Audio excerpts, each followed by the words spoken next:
មុនស្លាប់អូនស្រីដែលធ្លាប់ចិញ្ចឹមបានប៉ះអូនស្រីបង្កើតបន្តិចពេលនោះអូនស្រីក៏ក្លាយជាមនុស្សមាសតូចមួយភ្លាមពេលនាងបើកភ្នែកម្ដងទៀតនាងបានកើតជាថ្មីនៅថ្ងៃដែលនាងត្រូវទទួលសមត្ថភាពអាចប្រែក្លាយថ្មទៅជាមាសបានប៉ុន្តែនៅក្នុងជាតិនេះនាងមិនបានជ្រើសរើសទៅប៉ះដើមឈើប្រាក់ដែលធ្លាក់ចូលក្នុងទីធ្លាក្រោយទេឬក៏ដាស់សមត្ថភាពប្រែថ្មជាមាសនោះដែរផ្ទុយទៅវិញប្អូនស្រីដែលជាតិមុនខ្ជិលមិនចេញពីផ្ទះជាតិនេះបែរជាចង់ទៅប៉ះដើមឈើប្រាក់មុនគេថែមទាំងប្រើអ្នកបម្រើឲ្យទៅអញ្ជើញព្រះអង្គម្ចាស់ទី3ដែលជាតិនាងត្រូវរៀបការនិយាយថាឪពុករបស់នាងមានការងារអូនស្រីចិញ្ចឹមទៅដឹងថាប្អូនបង្កើតក៏កើតជាថ្មីដែរប៉ុន្តែនាងធ្វើពើដូចមិនដឹងអ្វីសោះមើលប្អូនស្រីរបស់នាងដាស់សមត្ថភាពក្នុងការប្រែថ្មទៅជាមាសថែមទាំងលះបង់វាសនារបស់នាងពីជាតិមុនទៀតផងនៅក្នុងជាតិនេះនាងចង់ឲ្យប្អូនស្រីរបស់ខ្លួនបានជួបប្រទះដោយផ្ទាល់នៅតម្លៃដែលត្រូវបង់ចំពោះការប្រែថ្មជាមាសពេលព្រះអង្គម្ចាស់ទី3មកដល់ភ្លាមអូនស្រីក៏បង្ហាញភ្លាមដោយអត់ទ្រាំមិនបាននៅសមត្ថភាពប្រែក្លាយថ្មជាមាសទុយទៅវិញកូនស្រីចិញ្ចឹមកាន់តែសប្បាយចិត្តបន្ទុកព្រះអង្គម្ចាស់ទី3ក៏ខំវាគាត់ក៏ប្រកាសថាវាពិតជាបានក្លាយជាស្វាមីមែនហើយចាប់ផ្ដើមទាមទារឲ្យប្អូនស្រីបំលែងវត្ថុឲ្យកាន់តែធំទៅព្រះអង្គក៏បោះបង់ចោលការភ្ជាប់ពាក្យដែលបានធ្វើជាមួយកូនស្រីចិញ្ចឹមក្នុងជីវិតតែបែរជាជ្រើសរើសថ្ងៃល្អដើម្បីចូលស្ដីដណ្ដឹងប្អូនស្រីនោះពុកម្ដាយចិញ្ចឹមដឹងយ៉ាងច្បាស់ថាព្រះអង្គម្ចាស់ទី3ជាព្រះអង្គម្ចាស់ដែលគ្មានអំណាចនិងក្រីក្រជាងគេបំផុតតែបែរជាចង់រុញកូនស្រីបង្កើតឲ្យធ្លាក់ក្នុងអន្លង់ទុកទៅវិញប៉ុន្តែពួកគេមិនបានដឹងថាក្នុងជាតិមុនកូនស្រីចិញ្ចឹមបានប្រើសមត្ថភាពបំលែងវត្ថុទៅជាមាសដើម្បីជួយព្រះអង្គម្ចាស់ទី3ឲ្យឡើងធ្វើជាស្ដេចនៅថ្ងៃដែលនាងត្រូវរៀបការនឹងក្លាយជាមហេសីនាងត្រូវបានប្អូនស្រីសម្លាប់ដោយសារតែការច្រណែនមុនពេលស្លាប់នាងទើបបានដឹងមុខមាត់ពិតរបស់គ្រួសារឪពុកម្ដាយចិញ្ចឹមនាងក៏បានប្រើធម្មពលបំលែងវត្ថុទៅជាមាសដើម្បីស្លាប់ជាមួយប្អូនស្រីនោះតែសំណាងល្អឋានសួគ៌អាណិតហើយបានផ្ដល់ឱកាសឲ្យកូនស្រីចិញ្ចឹមចាប់ជាថ្មីម្ដងទៀតដោយសារតែក្នុងជាតិនេះអូនស្រីបានស្ម័គ្រចិត្តលោតចូលក្នុងរណ្ដៅទុករបស់ព្រះអង្គម្ចាស់ទី3ដូច្នេះកូនស្រីចិញ្ចឹមក៏នឹងឲ្យនាងជួបប្រទះនៅទុក្ខវេទនាដែលខ្លួនធ្លាប់ឆ្លងកាត់ពីមុនហើយបានមើលនាងវិនិច្ឆ័យរហូតដល់ភ្នែកខ្លួនឯងព្រះអង្គម្ចាស់ទី3បានសន្យាឲ្យតែនាងអាចផ្លាស់ប្ដូររបស់ទាំងនេះឲ្យទៅជាមាស3ថ្ងៃទៀតនឹងរៀបអភិសេកអូនស្រីជាព្រះមហេសីអូនស្រីក៏ចាប់ផ្ដើមម្ដងមួយផ្លាស់ប្ដូរក្អមធោទាំងឡាយនៅពីមុខឲ្យទៅជាមាសនាងក៏ចាប់ផ្ដើមហូរឈាមច្រមុះអីយ៉ាមិនទាន់ឲ្យគេដឹងរឿងនេះបានទេការផ្លាស់ប្ដូរថ្មទៅជាមាសអាចប៉ះពាល់ដល់រាងកាយកូនចិញ្ចឹមក៏ប្រញាប់បកស្រាយថាប្រហែលជានាងទើបតែទទួលបានសមត្ថភាពនេះនាងរំភើបខ្លាំងពេកដោយសារនាងបានព្យាបាលខ្លួនខ្លាំងពេកនោះហើយជាហេតុនាំឲ្យហូរឈាមច្រមុះព្រះអង្គម្ចាស់ទី3ដើម្បីបំពេញសេចក្តីប៉ងប្រាថ្នាក៏ចាប់ផ្ដើមឲ្យនាងបង្វែរធូបការធំឲ្យទៅជាមាសដើម្បីកុំឲ្យបាក់មុខនៅមុខព្រះអង្គម្ចាស់ទី3អូនស្រីក៏សម្រេចចិត្តជឿតាមសម្ដីរបស់បងស្រីចិញ្ចឹមពេលនាងខំមាត់សង្កត់ចិត្តបង្វែរធូបការធំនោះទៅជាមាសសុទ្ធរាងកាយរបស់នាងក៏ចាប់ផ្ដើមទ្រាំលែងបានតែព្រះអង្គម្ចាស់ទី3មិនខ្វល់ពីអាយុខ្លីរបស់នាងឡើយចង់យកមាសដែលបានបំផ្លាញនោះទាំងអស់ដើម្បីយកទៅសិក្សាឲ្យបានល្អហើយក៏អួតអាងថា3ថ្ងៃទៀតនឹងមកអភិសេកនាងជាមហេសីឪពុកម្ដាយកំពុងតែរីករាយនៅពេលកូនស្រីចិត្តបានខ្លាយជាហង្ហែតែនាងទ្រាំលែងបានក៏ដួលសន្លប់ចាប់ផ្ដើមហូរឈាមតាមមាត់ច្រមុះឃើញឪពុកម្ដាយចិញ្ចឹមទៅហៅគ្រូពេទ្យលួងកូនស្រីចិញ្ចឹមប្រញាប់ខាត់មិនត្រូវឲ្យគ្រូពេទ្យរកឃើញដាច់ខាតព្រោះប្អូនស្រីប្រែថ្មជាមាសរាងកាយនាងមានបញ្ហានាងប្រញាប់ពន្យល់ថាព្រះអង្គម្ចាស់ទី3ទើបដឹងប្អូនអាចប្រែថ្មជាមាសបើទ្រង់ដឹងថារាងកាយនាងខ្សោយឈឺធ្ងន់បែបនេះមិននឹងយកនាងធ្វើជាហង្ហែទៀតឪពុកម្ដាយគិតថាអ្វីដែលកូនស្រីចិញ្ចឹមនិយាយសំហេតុផលពួកគេក៏លាក់រឿងកូនស្រីឈឺនេះទុកឲ្យកូនស្រីចិញ្ចឹមមើលថែថ្ងៃបន្ទាប់ពេលប្អូនស្រីភ្ញាក់នាងមិនបានខ្វល់ពីសុខភាពខ្លួនទេតែបារម្ភថាបាត់បង់សមត្ថភាពប្រែថ្មជាមាសខ្លាយជាមាសទើបនាងធូរចិត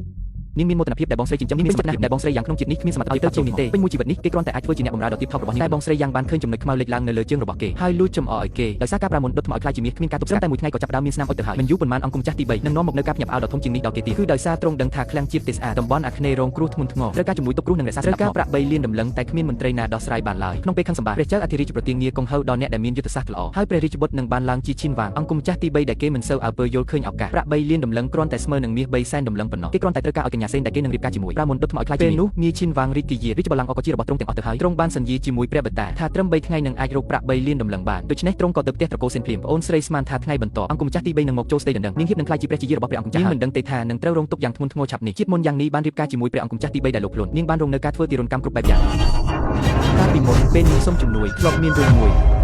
ួយពេលដែលប្អូនស្រីទៅទទួលព្រះអង្គម្ចាស់ទី3ដោយក្តីរីករាយនាងទើបដឹងថាព្រះអង្គម្ចាស់មកសុំឲ្យនាងជួយគ្រាន់តែសុំឲ្យនាងជួយធ្វើឲ្យមាសទម្ងន់30000ជាងខ្លាយជាមាសសុទ្ធនោះគាត់នឹងអាចខ្លាយជាស្ដេចផែនដីបានអូនស្រីមានការងឿងឆ្ងល់ណាស់ជាតិមុននាងមិនដែលឮរឿងនេះទេថាតើបងស្រីយ៉ាងធ្លាប់បានប្រើសមត្ថភាពបំផ្លាញមាសបែបនេះដែរទេខ្ញុំមានសមត្ថភាពធ្វើថ្មឲ្យខ្លាយជាមាសខ្ញុំពិតជាជួយព្រះអង្គម្ចាស់ទី3ហើយសិនមានឲ្យនាងប្រហែលជាគ្មាននិស្ស័យនេះទេដោយសារការបោកបញ្ឆោតរបស់បងស្រីយ៉ាងនាងមិនបានស្ទាក់ស្ទើរឡើយក៏ទទួលយកកិច្ចការដ៏លំបាកនេះព្រះអង្គម្ចាស់ទី3ដែលបានត្រៀមខ្លួនជាស្រេចបានបញ្ជាឲ្យគេដឹកដុំមាស30000ដុំមកនាងមិននឹកស្មានថាមានច្រើនដុំឡើយសិនវៃនាងគិតថាវាសនារបស់ខ្ញុំជាតិមុនគឺជាសុភមង្គលដែលនាងនឹកស្មានឬសូមរីករាយជាមួយវាបន្តិចម្ដងចុះវ៉ាជញ្ជាំងមួយផ្ទាំងដល់ទៅ30000ដំឡឹងមាសហើយណោះគួរឲ្យស្ដាយខ្ញុំគ្មានសមត្ថភាពប្រែថ្មទៅជាមាសទេបើមិនអញ្ចឹងទេខ្ញុំនឹងប្រែវាទៅជាភ្នំមាសជូនព្រះអង្គម្ចាស់ទី3ហើយសិនមានឯងឈប់និយាយទៅ